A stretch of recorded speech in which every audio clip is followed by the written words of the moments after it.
The views and opinions expressed in this interview are those of the interviewees and do not necessarily reflect the views or positions of HeavieTalk Media and TheBlack.Blog. HeavieTalk Media and TheBlack.Blog do not endorse any products, services, or businesses advertised and is not liable for any products or services purchased. Welcome to the National Black Business Month series presented by TheBlack.Blog. I'm the founder of TheBlack.Blog, HeavieTalk. I'm looking forward to talking to you today to learn more about your business and why you decided to get started.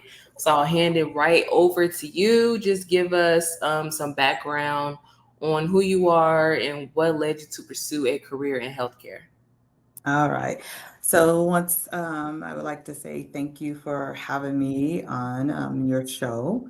For those of you, my name is Dr. Tasha Bruner-Hill. I am a family nurse practitioner. I opened up my private practice back in September of 2023. I decided to go into private practice after practicing in what's called a federally qualified healthcare facility. And basically, most of our population was Medicaid or underserved or non-insured populations. And I really have a passion for helping that population. The problem that I experienced was the 15-minute rushed appointments.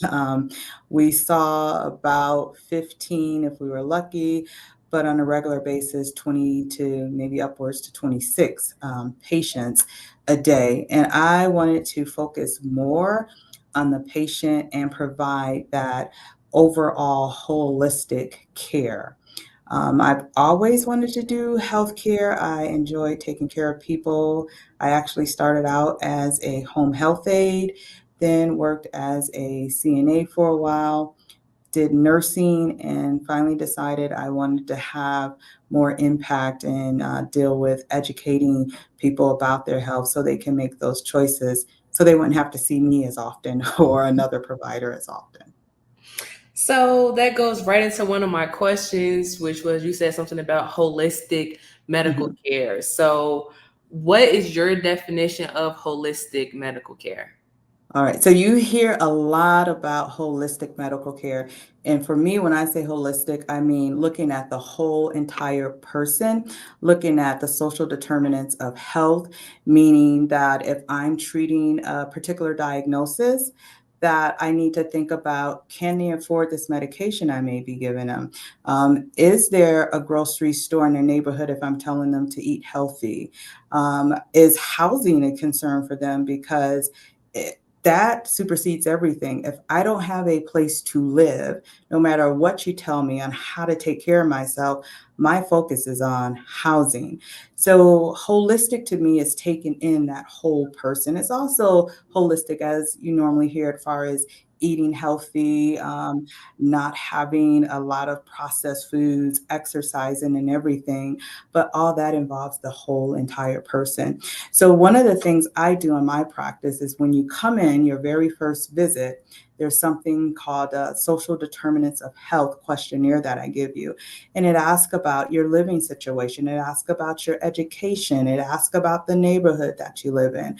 I also want to know who lives in your house because that impacts your health as well. I want to know if there's smoking in your house, whether you smoke or not, because I know that impacts your health.